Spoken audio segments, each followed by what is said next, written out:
कभी कभी दिल करता है कब्रिस्तान जाकर ऊंची ऊंची आवाज में रोने लग जाऊं। हर कब्र पे जाकर कहूँ मुझसे बात करो। देखो मैं जिंदा हूँ लेकिन तुम्हारी कब्रों जैसी खामोशी मेरे अंदर भी है।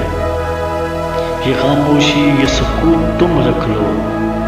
देखो मैं जिंदा हूँ, देखो मैं जिंदा हूँ, मगर मेरा दिल तुम लोगों के वजूद की तरह मुर्दा हो चुका है।